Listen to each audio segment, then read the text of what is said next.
Beberapa hunter pun terkejut karena melihat hunter lainnya terpanggang di sana. Napak Bos Kim juga berkata tak usah mengelak dan harus mengikuti perkataan Jinwoo. Sebelumnya Tuan Song juga berkata dengan lantang kepada semua orang sebagai ketua untuk tetap pada posisi yang sama. Karena menurutnya orang yang bergerak itu akan menjadi incaran sang monster itu. Jinwoo pun terkejut melihat tangan kiri Tuan Song sudah tidak utuh lagi. Namun dengan tenang Tuan Song berkata jika tidak perlu mengkhawatirkannya. Dia juga berkata jika dia tidak pernah mengikuti penyerangan dungeon tingkat tinggi. Dia hanya sekali saja ikut penyerangan tingkat B. Dan dia merasa jika tempat ini memiliki tingkat B. Karena dia tidak pernah melihat monster berbahaya ini saat membersih dungeon tingkat B tersebut. Dia merasa jika monster yang mereka hadapi saat ini berada pada level tingkat as. Dengan semua kenyataan yang mereka rasakan sangatlah sulit untuk membunuh monster-monster itu. Terutama bos monster yang satu itu sangatlah mustahil jika untuk mengalahkannya. Gerbang dungeon adalah portal yang menghubungkan antara dungeon dan dunia lain. Dungeon pertama muncul sekitar 10 tahun yang lalu. Lalu setelah muncul gerbang itu dunia mengalami hal-hal dan kejadian ajaib. Salah satunya munculnya para hunter. Kekuatan mereka tak akan berubah seperti saat bangkit menjadi hunter. Jinwoo juga sudah bangkit seperti seorang hunter. Namun dia bangkit dengan kelas E saja.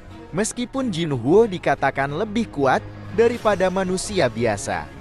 Dia tidaklah lebih kuat dari hunter di atasnya, yang kemampuannya berlipat-lipat bahkan ratusan kali lipat. Orang yang melewati gerbang dan memburu monster-monster di dalamnya akan mengalami bahaya dan mereka akan mendapatkan kekuatan yang luar biasa. Maka mereka disebut dengan hunter. Terkadang di balik gerbang itu terdapat rasa ketakutan dan keputusasaan. Karena monster-monster terkuat yang muncul entah dari mana asalnya. Jinwoo menanyakan keadaan Tuan Song yang sudah dia bantu mengobati lukanya. Di sini Tuan Song tidaklah mengira akan menghadapi musuh seberbahaya ini. Dia sebenarnya hanya ingin membawa 3 healer saja. Karena dia merasa jika dungeon yang dia selesaikan saat ini akan berakhir dengan cepat. Namun nyatanya saat ini, 1 healer terkena serangan hingga mayatnya sudah tidak utuh lagi. Ditambah lagi 1 orang sangat sampai tak mampu lagi mengendalikan dirinya. Bahkan healer kelas B seperti Jue tak pernah merasakan hal seperti ini. Maka dari itu saat ini sedikit lebih sulit menemukan healer saat melakukan pembersihan dungeon.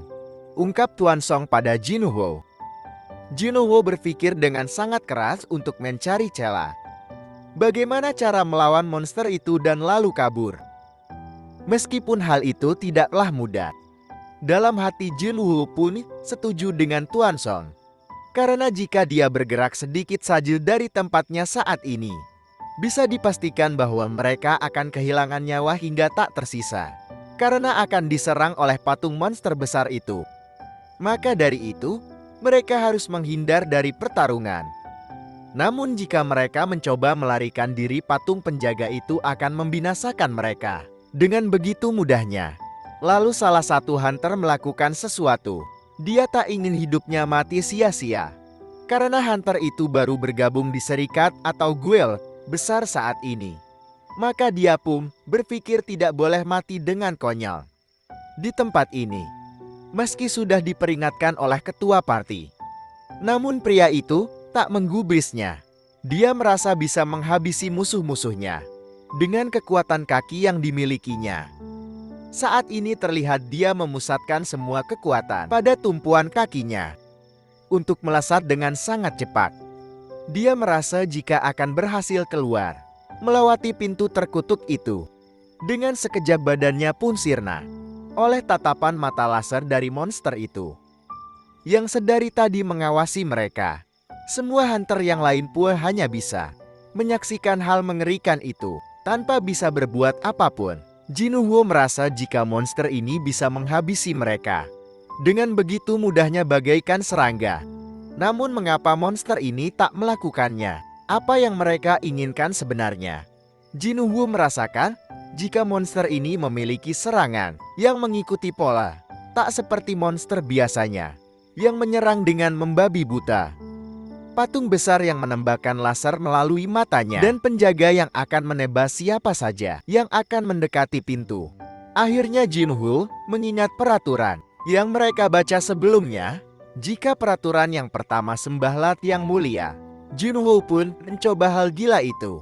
Dia pun berdiri, karena bos monster tidak akan menyerang orang yang bergerak melainkan persyaratan, hingga membuat para hunter lainnya kehilangan nyawa. Jinwoo berkata pada Tuan Song, jika seperti itulah dungeon ini memiliki peraturan yang harus mereka patuhi. Jinwoo mencoba sedikit berdiri lagi dari tempatnya, dan pada suatu titik tertentu, patung besar itu pun langsung merespon. Dengan cepat hal itu pun membuat Jinwoo menjadi yakin, jika mereka bergerak melewati batas tertentu, itu akan secara otomatis akan membuatnya menjadi target pemusnahan dari monster ini. Dan ini sejalan dengan peraturan pertama di dungeon ini tentunya.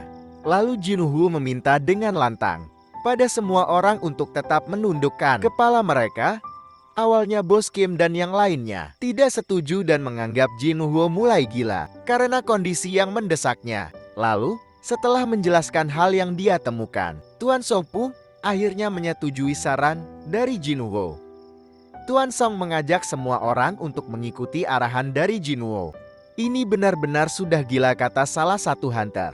Melakukan hal konyol dan tak masuk akal, karena akan menyembah patung monster gila itu. Tapi dalam hati semua hunter di sana menginginkan keselamatan. Mereka semua berharap jika bisa selamat dengan ide konyol ini, tanpa harus ada yang berkorban jiwa kembali.